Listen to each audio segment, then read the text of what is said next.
Hi friends, வணக்கம். Welcome to Sri creations world. DNA கவுன்சிலிங்லேயே மிக முக்கியமான பாட்டு சாய்ஸ் ஃபில்லிங் வேலை தான். அந்த சாய்ஸ் ஃபில்லிங் வந்து நம்ம கரெக்டாக பெர்ஃபெக்டாக பண்ணிட்டாலே வந்து நமக்கான ரேங்கிங்குரிய பெஸ்ட் காலேஜ் அண்ட் டிபார்ட்மெண்ட் வந்து நமக்கு கிடச்சிரும். ஸோ இந்த வீடியோவில் வந்து நம்ம சாய்ஸ் ஃபில்லிங் வந்து எப்படி பெஸ்ட்டாக கொடுக்குறது அப்படிங்கிறத பார்க்க போகிறோம். இதில் சாய்ஸ் ஃபில்லிங்கில் வந்து 12 பாயிண்ட்ஸ் கிட்ட நம்ம முக்கியமான பாயிண்ட்ஸ் பார்க்க போகிறோம். மெயினாக பார்த்தீங்க அப்படின்னா இதில் வந்து நிறைய பேர் வந்து செய்யக்கூடிய தவறுகள், அதாவது மிஸ்டேக்ஸ் வந்து இந்த சாய்ஸ் ஃபில்லிங் அப்போ என்னென்ன பண்ணுவாங்க அப்படிங்கிறத நம்ம எப்படி சால்வ் பண்ணலாம், எந்த மாதிரியெல்லாம் கொடுத்தா உங்களுக்கு பெஸ்ட்டான காலேஜ் அண்ட் டிபார்ட்மெண்ட் கிடைக்கும், அதெல்லாம் வந்து நம்ம பார்க்க போகிறோம். இந்த வீடியோவில் மெயினாக சாய்ஸ் ஃபில்லிங்கோட டூஸ் அண்ட் டோன்ட்ஸ் தான் பார்க்க போகிறோம். எது செய்யலாம் எது செய்யக்கூடாது அப்படிங்கிறத இந்த வீடியோவில் வந்து நம்ம டீட்டெயில்டாக பார்க்கலாம். உங்களுக்கு சாய்ஸ் ஃபில்லிங்க்கு வந்து ரொம்ப குறுகிய நாள் தான் இருக்குது. அதுவுமே உங்களுக்கு 3 நாள் அந்த மாதிரி தான் கொடுப்பாங்க ஒவ்வொரு ரவுண்டுக்கும். ஸோ நம்ம அந்த டைமிங்குள்ளே நம்ம சாய்ஸ் ஃபில்லிங் செஞ்சு முடிக்கணும். ஸோ இந்த வீடியோவில் நீங்கள் பார்த்துட்டு அதுக்கு முன்னாடி உங்கள் சாய்ஸ் லிஸ்ட்டெல்லாம் ரெடி பண்ணி வச்சுக்கிட்டு இந்த மாதிரி வழிமுறைகளெல்லாம் நீங்கள் பின்பற்றுங்க. உங்களுக்கான பெஸ்ட் காலேஜ் அண்ட் டிபார்ட்மெண்ட் வந்து கரெக்டாக உங்களுக்கு கிடைக்கும். ஓகே ஃப்ரெண்ட்ஸ், இந்த வீடியோவில் இருக்கக்கூடிய ஒவ்வொரு பாயிண்ட்ஸும் ரொம்ப முக்கியமானது. ஸோ நீங்கள் இந்த வீடியோ வந்து ஸ்கிப் பண்ணாமல் ஃபுல்லாக பாருங்கள். இந்த வீடியோவுக்கு ஒரு லைக் கொடுத்துருங்க. இந்த சேனலை நீங்கள் சப்ஸ்கிரைப் பண்ணி வச்சுக்கோங்க. ஃபர்தராக போடக்கூடிய வீடியோஸ் எல்லாம் உங்களுக்கு வந்து ரீச் ஆகும். இப்போ நம்ம சாய்ஸ் ஃபில்லிங்கில் ஃபஸ்ட்டு பார்க்கக்கூடிய பாயிண்ட் வந்து என்ன அப்படின்னா, உங்களோட யூசர் ஐடி பாஸ்வேர்டு வந்து நீங்கள் தயவு செய்து யார்ட்டையும் கொடுக்காதீங்க. உங்களுக்கு டிஎன்ஏ வெப்சைட்டில் லாகின் பண்ணி உங்களோட டேட்டாஸ், உங்களோட அப்ளிகேஷன் ஸ்டேட்டஸ்லாம் பார்க்கக்கூடிய அந்த இதில் தான் நீங்கள் சாய்ஸ் ஃபில்லிங் விண்டோ உங்களுக்கு ஓப்பன் ஆகும். ஸோ உங்களுக்கான லாகின் ஐடி அண்ட் பாஸ்வேர்ட் வந்து வெளி நபர்கள் யார்கிட்டையும் நீங்கள் கொடுக்காதீங்க. தயவு செய்து அந்த மாதிரி பண்ணாதீங்க. ஏன்னா யூசர் ஐடி பாஸ்வேர்டு வச்சு தான் நீங்கள் சாய்ஸ் ஃபில்லிங் பண்ண போகிறீங்க. அதுதான் உங்களோட எந்த கல்லூரியில் நீங்கள் படிக்கணும், எந்த டிபார்ட்மெண்ட் நீங்கள் எடுக்கணும் அப்படிங்கிறது எல்லாமே நிர்ணயிக்க போகிறது அந்த சாய்ஸ் ஃபில்லிங் தான். ஸோ இதை நீங்கள் உங்களுக்கான சாய்ஸ் ஃபில்லிங் வந்து நீங்கள் தான் பண்ண முடியும். உங்களுக்கான காலேஜ் எது, உங்களுக்கான டிபார்ட்மெண்ட், உங்களுக்கு பிடிச்ச டிபார்ட்மெண்ட் எது அப்படிங்கிறத நீங்கள் தான் தீர்மானிக்க முடியும். அதை வந்து வேறு வெளி நபர்கள்ட்ட நீங்கள் கொடுத்தீங்க அப்படின்னா அவங்க சஜஷன்ஸ் கொடுக்கலாம். நம்ம யாருனாலும் வந்து ஒரு கேண்டிடேட்டுக்கு இந்த காலேஜ் உங்களுக்கு ரேங்கிங் படி இந்த காலேஜ் உங்களுக்கு பெஸ்ட்டு, இந்த காலேஜ் டிபார்ட்மெண்ட் வந்து உங்களுக்கு சூட் ஆகும் அப்படிங்கிறத நம்ம கொடுக்கலாம். பட் ஒவ்வொரு கேண்டிடேட்டுக்கும் டிபார்ட்மெண்ட்ஸ் வந்து மாறுபடும். ஏன்னா ஒரு சிலவங்க வந்து சிஎஸ்சியில் தான் படிக்கணும்னு இருப்பாங்க. ஒரு சிலவங்களுக்கு வந்து நிறைய கட் ஆஃப் மார்க் வச்சிருந்தாலும் பயோடெக்னாலஜி எடுக்கிற ஸ்டூடெண்ட்ஸும் இருக்காங்க. அதே மாதிரி இசிஇ, ஒரு சிலவங்க வந்து மெக்கானிக்கலே வந்து பேஷனாக வச்சுட்டு அந்ததும் டிபார்ட்மெண்ட்ஸும் எடுக்கிறவங்களும் இருக்கிறாங்க. ஸோ இதில் வந்து எந்த டிபார்ட்மெண்ட்டும் எந்த விதத்துலையும் குறைஞ்சது கிடையாது. எல்லாமே அந்தந்த கேண்டிடேட்டோட இன்ட்ரெஸ்ட்டை பொறுத்து இருக்கும். சாய்ஸ் ஃபில்லிங் அப்படின்னாலே உங்களோட ப்ரிஃபர்டு காலேஜ் அண்ட் டிபார்ட்மெண்ட் தான் நீங்கள் கொடுக்க முடியும். இதே இது நீங்கள் வெளிநபர்கள்ட்ட கொடுத்து நீங்கள் பண்ண சொன்னீங்க அப்படின்னா அவங்களுக்குரிய என்ன இதுவோ அதை தான் அவங்க ஃபில் பண்ணுவாங்க. அதே மாதிரி இன்னும் நீங்கள் வெளியில் வேறு காலேஜோ ஏதோ ஒரு இதில் நீங்கள் கொடுத்துட்டு அவங்கள சாய்ஸ் ஃபில் பண்ண சொன்னீங்க அப்படின்னா அவங்களோட காலேஜ் தான் வந்து அவங்க முன்னிறுத்துவாங்க. ஸோ அந்த மாதிரி தவறுகளெல்லாம் செய்யாமல் சாய்ஸ் ஃபில்லிங் வந்து நீங்களே பண்ணுங்கள். இன்கேஸ் உங்களுக்கு தெரியலை அப்படின்னா யார்கிட்ட சஜஷன்ஸ் கேட்டுக்கிட்டு அந்த இதில் வந்து நீங்கள் ஃபாலோ பண்ணுங்கள். இல்லை உங்களுக்கு நம்பகமான யாராவது இருக்கிறாங்க அப்படின்னா அவங்கள வச்சுட்டு நீங்கள் சாய்ஸ் ஃபில் வந்து கூடவே இருந்து பண்ணுங்கள். அதே மாதிரி சாய்ஸ் லாக் பண்ணுறது வந்து நீங்கள் பண்ணுற மாதிரி நீங்கள் பார்த்துக்கோங்க. நீங்கள் சாய்ஸ் லாக் பண்ணும்போது வரக்கூடிய ஓடிபி அந்த மாதிரி உள்ளதெல்லாம் வந்து நீங்கள் யார்கிட்டையும் வந்து ஷேர் பண்ணிக்கிறாதீங்க. சாய்ஸ் லாக் பண்ணும்போது நீங்களே உங்களோட சாய்ஸ் ஃபில்லிங் கரெக்டாக இருக்கா அப்படிங்கிறத செக் பண்ணிவிட்டு நீங்கள் சாய்ஸ் லாக் பண்ணுங்கள். அந்த மாதிரி வழிமுறைகளெல்லாம் நீங்கள் ஃபாலோ பண்ணுங்கள். அதற்கு அடுத்ததாக 2வது உள்ள பாயிண்ட் என்ன அப்படின்னா, உங்களோட ரேங்கிங் அண்ட் கட் ஆஃப்க்கு ஏற்ற மாதிரி காலேஜஸ் அண்ட் டிபார்ட்மெண்ட்ஸும் கொடுங்க. ஏன்னா இது வந்து இருக்கிறதுலே ரொம்ப ரொம்ப முக்கியம். நீங்கள் வந்து கட் ஆஃப் வந்து கம்மியாக வச்சுக்கிட்டு கொடுக்குற காலேஜஸ் எல்லாம் ஹை ப்ரிஃபர்டு காலேஜஸாக நீங்கள் கொடுத்துட்டே வந்தீங்கன்னா, டாப் காலேஜஸாக கொடுத்துட்டே வந்தீங்க அப்படின்னா உங்களுக்கு அந்த உங்கள் ரேங்கிங்க்கும் கட் ஆஃபுக்கும் செட் ஆகலை அப்படின்னா உங்களுக்கு நோ சீட் அலாட்டட் அப்படின்றது வந்துடும். நீங்கள் வந்து அதற்கடுத்ததாக வந்து அடுத்த ரவுண்டில் தான் பார்ட்டிசிபேட் பண்ணுற மாதிரி இருக்கும். ஸோ நீங்கள் தயவு செய்து இந்த தவறை மட்டும் செய்யாதீங்க. இதில் வந்து பார்த்திங்கன்னா உங்களுக்கு ஃபஸ்ட் ரவுண்ட் கேண்டிடேட்ஸ்க்கு வந்து நோ சீட் அலாட்டட் வந்துருச்சு அப்படின்னா செகண்ட் ரவுண்டுக்கான ஒரு வாய்ப்பு இருக்கும். அதே மாதிரி செகண்ட் ரவுண்ட் கேண்டிடேட்ஸ்க்கு தேர்ட் ரவுண்டுக்கான வாய்ப்பு இருக்கும். ஸோ நீங்கள் இது நாள் வரைக்கும் படித்து எடுத்த கட் ஆஃப் மார்க்கெல்லாம் இதில் வந்து வேஸ்ட் ஆகிடும். ஸோ அதனால் நீங்கள் என்ன பண்ணுங்கள் அப்படின்னா உங்களோட ரேங்கிங் அண்ட் கட் ஆஃபுக்கு எந்த காலேஜஸ் அண்ட் டிபார்ட்மெண்ட்ஸ் இருக்குது அப்படிங்கிறத பார்த்துக்கிட்டு அதை வந்து நீங்கள் சாய்ஸ் ஃபில் பண்ணுங்கள். இதெல்லாம் வந்து ஒவ்வொரு கேண்டிடேட்டுக்கும் உங்கள் கட் ஆஃப் மார்க்குக்குரிய காலேஜ் அண்ட் உங்கள் அதுக்குள்ளே வந்து உங்களுக்கு எந்த டிபார்ட்மெண்ட் சூட் ஆகுது அப்படிங்கிறத இந்நேரம் நீங்கள் வந்து லிஸ்ட் அவுட் பண்ணி வச்சுருந்துருக்கணும். அதை தெரிஞ்சு வச்சுக்கிட்டு நீங்கள் அந்த காலேஜோட ப்ரிஃபரன்ஸ் வந்து நீங்கள் வரிசைப்படுத்துங்க. இந்த மாதிரி தான் நீங்கள் சாய்ஸ் ஃபில்லிங் பண்ணணும். ஸோ உங்கள் ரேங்கிங்க்கு சூட் ஆகிற மாதிரி காலேஜஸ் கொடுங்க. அதற்கு அடுத்ததாக உள்ள 3வது பாயிண்ட் என்னன்னு பார்த்தீங்கன்னா, நிறைய நம்பர் ஆஃப் சாய்ஸஸ் கொடுங்க. மினிமம் ஒரு 50 to 100 சாய்ஸஸ் கிட்ட கொடுங்க. இது வந்து ரவுண்ட் 1 மாணவர்களுக்கு நான் சொல்கிறது. இதே இது ரவுண்டு 2 அப்படின்னா உங்களுக்குரிய காலேஜஸ் அண்ட் டிபார்ட்மெண்ட்ஸும் பார்த்தீங்க அப்படின்னா ஃபஸ்ட் ரவுண்டு போக மீதி எடுக்கிற சீட்ஸும் உங்களுக்கு வரும். ஸோ அந்த காலேஜையும் லிஸ்ட் அவுட் பண்ணிவிட்டு அதற்கு அடுத்ததாக ரவுண்டு 2க்குரிய காலேஜஸ் அண்ட் டிபார்ட்மெண்ட்ஸ் வந்து அதையும் நீங்கள் லிஸ்ட் அவுட் பண்ணிவிட்டு உங்களோட சாய்ஸ் ஃபில்லிங்கை நீங்கள் கொடுக்கலாம். இந்த சாய்ஸ் ஃபில்லிங்கில் நம்பர் ஆஃப் சாய்ஸஸ் கம்மியாக கொடுக்குறது எந்த கேண்டிடேட்ஸ் அப்படின்னா ஹை கட் ஆஃப் உள்ள கேண்டிடேட்ஸ் தான் அந்த மாதிரி பண்ணுறாங்க. 190 அந்த மாதிரி 195 அந்த மாதிரி வச்சிருக்கேன்னு சொல்லிட்டு சும்மா 10 சாய்ஸஸ் கிட்ட மட்டும் டாப் காலேஜஸில் கொடுத்து வைப்பாங்க. இன்கேஸ் அது கிடைக்கல அப்படின்னா நீங்கள் 190 அந்த மாதிரி கட் ஆஃப் மார்க் எடுத்தாலும் என்ன ஆகும்னா நோ சீட் அலாட்டட் வந்துடுச்சு அப்படின்னா உங்களுக்கு அதற்கு அடுத்து ரவுண்டுக்குரிய காலேஜஸ் தான் கிடைக்கும். ஸோ அதனால் தயவு செய்து உங்களோட சாய்ஸஸ் நம்பர் ஆஃப் சாய்ஸஸும் நீங்கள் கூட பண்ணிக்கோங்க. அதே மாதிரி அந்த காலேஜஸ் எல்லாம் உங்கள் ரேங்கிங்க்கு ஏற்ற காலேஜாக நீங்கள் கொடுத்துருக்க டிபார்ட்மெண்ட்லாம் உங்களுக்கு கிடைக்கிற மாதிரி இருக்குமா அப்படிங்கிறதையும் ஒரு தடவை செக் பண்ணிவிட்டு நீங்கள் அந்த சாய்ஸ் ஃபில் பண்ணுங்கள். இதில் இத்தனை சாய்ஸஸ் தான் உங்களுக்கு டிஎன்ஏ கவுன்சிலிங் கொடுக்கணும் அப்படிங்கிறதெல்லாம் இல்லை. நீங்கள் எத்தனை சாய்ஸஸ்னாலும் கொடுக்கலாம். இந்த டிஎன்ஏ கவுன்சிலிங்கில் 440 காலேஜஸ் கிட்ட பார்ட்டிசிபேட் பண்ணுவாங்க. ஸோ நீங்கள் உங்கள் ரவுண்டுக்குரிய எந்த காலேஜஸ் பெஸ்ட் காலேஜஸோ அதை நீங்கள் சாய்ஸ் ஃபில்லிங்கில் எடுத்து வச்சுக்கிட்டு உங்களுக்குரிய டிபார்ட்மெண்ட்ஸ் எந்த டிபார்ட்மெண்ட்ஸ் எல்லாம் உங்களுக்கு இன்ட்ரெஸ்ட் இருக்கோ அந்த டிபார்ட்மெண்ட்ஸ் எல்லாம் அப்படியே சாய்ஸஸ் கொடுத்துட்டே வாங்க. இதில் வந்து ஃபஸ்ட்டு கொடுக்குற சாய்ஸஸ் பார்த்தீங்க அப்படின்னா இந்த சீட் வந்து உங்களுக்கு இந்த டிபார்ட்மெண்ட் இந்த காலேஜில் உங்களுக்கு கிடைக்காது அப்படின்னு நீங்கள் நினைக்கிற காலேஜஸ் ஃபஸ்ட்டு ஒரு 10 காலேஜஸ் லிஸ்ட் அவுட் பண்ணுங்கள். அதற்கு அடுத்ததான் உங்களுக்கு கிடைக்கிற வகையில் இருக்கிற உங்கள் ரேங்கிங்க்கு சூட் ஆகிற காலேஜஸ் அண்ட் டிபார்ட்மெண்ட்ஸ் வைங்க. அதுக்கு அடுத்ததாக சேஃபர் சைடாக என்ன பண்ணுங்கள் அப்படின்னா உங்கள் கட் ஆஃபுக்கும் கிடைக்கிறதுக்கும் கீழே இருக்கிற காலேஜஸ், அதாவது இந்த இதெல்லாம் கொடுத்தோம்னா இந்த காலேஜஸ் ஈஸியாக கிடைக்கும் அப்படிங்கிறதெல்லாம் வந்து நீங்கள் லாஸ்ட் ஆப்ஷனாக அதை வைங்க. ஸோ இந்த மாதிரி வந்து உங்கள் சாய்ஸ் ஃபில்லிங் ஆர்டர் வந்து உங்களுக்கு இருக்கணும். அதற்கு அடுத்ததான் 4வது பாயிண்ட், உங்களோட ஆர்டர் ஆஃப் ப்ரிஃபரன்ஸ் வந்து ரொம்ப முக்கியம்.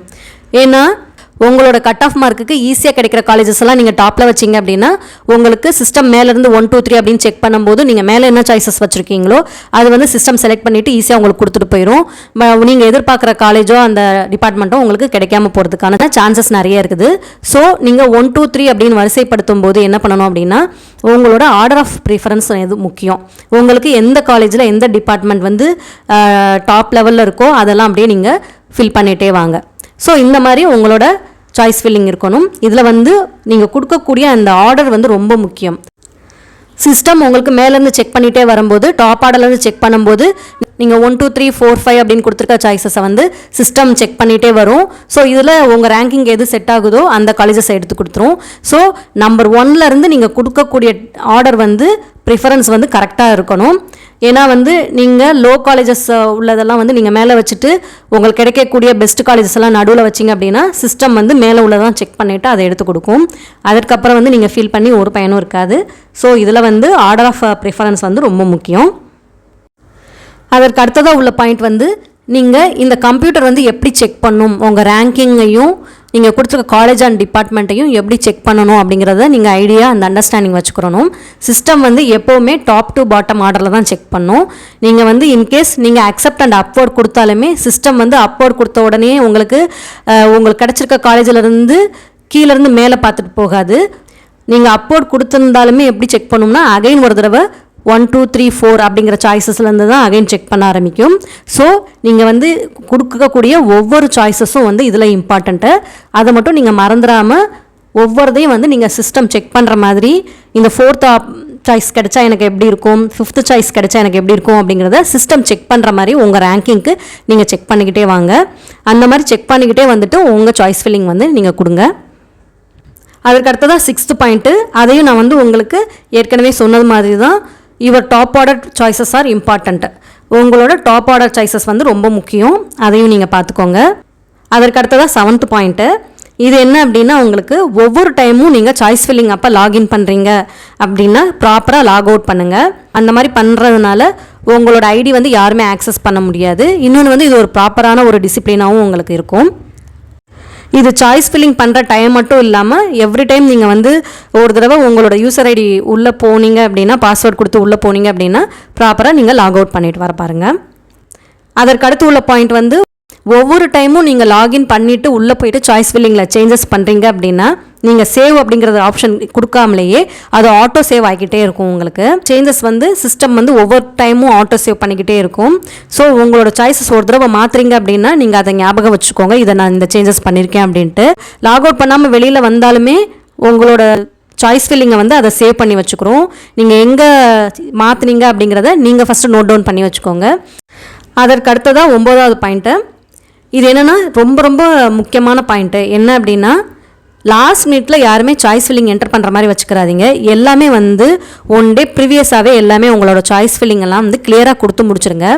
எண்ட் ஆஃப் தி டே நீங்கள் ஓப்பன் பண்ணிவிட்டு ஏதாவது சேஞ்சஸ் பண்ணிகிட்ருப்பீங்க, சர்வர் ஸ்லோவாக இருக்கும், நீங்கள் வந்து அதை உள்ளே கொடுத்தீங்களா என்ன அப்படிங்கிறது தெரியாது, அந்த மாதிரியெல்லாம் நிறையா இருக்கும். நீங்கள் ஒரு 50 சாய்ஸஸ் கிட்ட நீங்கள் என்டர் பண்ணும்போது உங்களுக்கு சர்வர் ஸ்லோவாக இருந்தது அப்படின்னா உங்களுக்கு அந்த சாய்ஸ் ஃபில்லிங் டாஸ்க்கே வந்து உங்களுக்கு கஷ்டமானதாக இருக்கும்.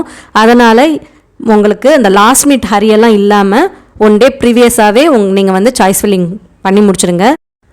அதற்காக தான் உங்களுக்கு 3 நாள் டைம் கொடுக்குறாங்க. உங்களுக்கு சாய்ஸ் ஃபில்லிங் கொடுத்துருக்க அந்த எண்ட் ஆஃப் தி டே 5 மணிக்கு வரைக்கும் தான் உங்களுக்கு டைம் இருக்கும். அதுக்கப்புறம் வந்து சிஸ்டம் வந்து சாய்ஸ் ஃபில்லிங்கை ஏற்றுக்கிறாது, அந்த சாய்ஸ் ஃபில்லிங் வந்து க்ளோஸ் ஆகிடும். அதனால தான் நீங்கள் அந்த எண்ட் ஆஃப் தி மினிட்ல வச்சுக்கிறாம எல்லாமே வந்து 1 டே ப்ரீவியஸாகவே நீங்கள் உங்களோட சாய்ஸஸ்லாம் கிளியராக கொடுத்து முடிச்சுருங்க.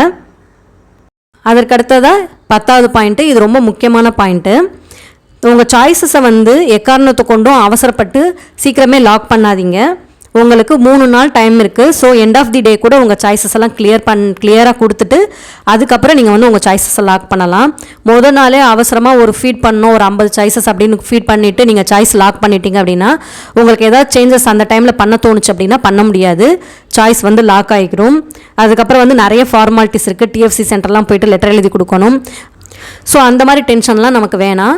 அதனால் என்ன பண்ணுறீங்க அப்படின்னா உங்கள் சாய்ஸ் லாக் வந்து 3rd டே எல்லாமே கொடுத்து முடிச்சுட்டு ஒரு 3rd டே வந்து நீங்கள் பொறுமையாக கொடுத்துக்கலாம். நீங்கள் இன்கேஸ் சாய்ஸ் லாக் பண்ணலைனாலும் உங்களுக்கு அந்த எண்டு டைமிங் அந்த 5 o'clock அப்போ வந்து end of the day 5 o'clock அந்த எண்டு டைம் அப்போ அதுவே ஆட்டோ லாக் பண்ணிக்கிறோம். ஸோ அதை பற்றி நீங்கள் கவலைப்பட வேணாம். அதற்கு அடுத்ததாக 11வது பாயிண்ட் என்ன அப்படின்னா, உங்களோட ஆர்டர்ஸை வந்து நீங்கள் ரீஅரேஞ்ச் பண்ணிக்கிற முடியும். இன்கேஸ் வந்து நீங்கள் ஒரு 10 காலேஜஸ் என்டர் பண்ணிவிட்டு ஒரு 11வது காலேஜ் இன்னொரு பெஸ்ட் காலேஜ் உங்களுக்கு கிடைக்கிற மாதிரி கொடுத்துருந்துருப்பீங்க. அது வந்து இந்த 10 காலேஜஸை காட்டிலையும் உங்களுக்கு இந்த 11வது காலேஜ் நல்லா பெஸ்ட்டாக இருக்குது, அதை வந்து நான் ஃபஸ்ட்டு சாய்ஸாக நான் கொண்டு போக விரும்புகிறேன் அப்படின்னா நீங்கள் உங்களோட ப்ரிஃபரன்ஷியல் ஆர்டர் வந்து நீங்கள் ரீஅரேஞ்ச் பண்ணிக்கலாம். அதற்கான நிறைய ஆப்ஷன்ஸ் அதில் இருக்குது. நீங்கள் மூவ் பண்ணுறதுக்கான ரீஅரேஞ்ச் பண்ணுறதுக்கான அதை பார்த்துட்டு உங்கள் சாய்ஸ் ஆர்டர்லாம் வந்து நீங்கள் ரீஅரேஞ்ச் பண்ணிக்கலாம். அதற்கடுத்ததாக 12th பாயிண்ட்டு, இது ரொம்ப முக்கியமானது. உங்களுக்கான டிபார்ட்மெண்ட் வந்து உங்களுக்கு பேஷன் எதில் இருக்குது, நீங்கள் எதில் இன்ட்ரெஸ்ட்டாக இருக்கிறீங்க, எந்த டிபார்ட்மெண்ட்டில் நீங்கள் இன்ட்ரெஸ்ட்டாக இருக்கிறீங்க அப்படிங்கிறத பாருங்கள்.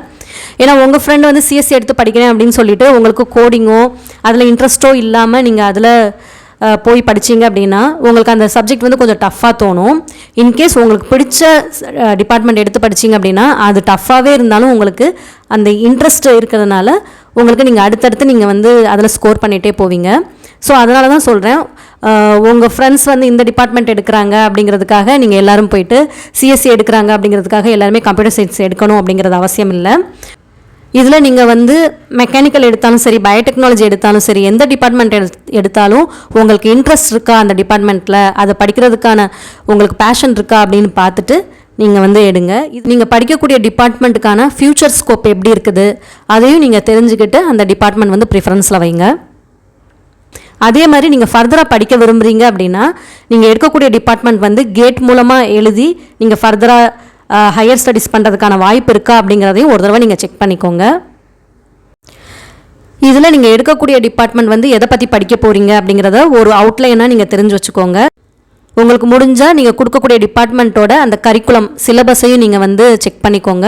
இதெல்லாம் உங்களுக்கு இன்ட்ரெஸ்டான ஏரியாஸாக இருக்கா அப்படிங்கிறதையும் நீங்கள் செக் பண்ணிவிட்டு கூட நீங்கள் அந்த ஆர்டர் ப்ரிஃபரன்ஸில் நீங்கள் கொடுக்கலாம். ஓகே ஃப்ரெண்ட்ஸ், இது வரைக்கும் நம்ம பார்த்த சாய்ஸ் ஃபில்லிங் ஐடியாஸ் வந்து உங்களுக்கு ரொம்ப யூஸ்ஃபுல்லாக இருந்திருக்கும் அப்படின்னு நினைக்கிறேன். ஒவ்வொரு கேண்டிடேட்டும் இந்த பாயிண்ட்ஸ் எல்லாம் நீங்கள் வந்து ஃபாலோ பண்ணியிருக்கீங்களா அப்படிங்கிறத செக் பண்ணிக்கோங்க. உங்கள் சாய்ஸ் ஃபில்லிங் லிஸ்ட்டும் இதில் சொன்னது மாதிரி இருக்கா அப்படிங்கிறதையும் நீங்கள் செக் பண்ணிக்கோங்க. இந்த வீடியோ பிடிச்சிருந்ததுன்னா லைக் பண்ணுங்கள், ஷேர் பண்ணுங்கள் அண்ட் மறக்காமல் சப்ஸ்கிரைப் பண்ணுங்கள். தேங்க்யூ.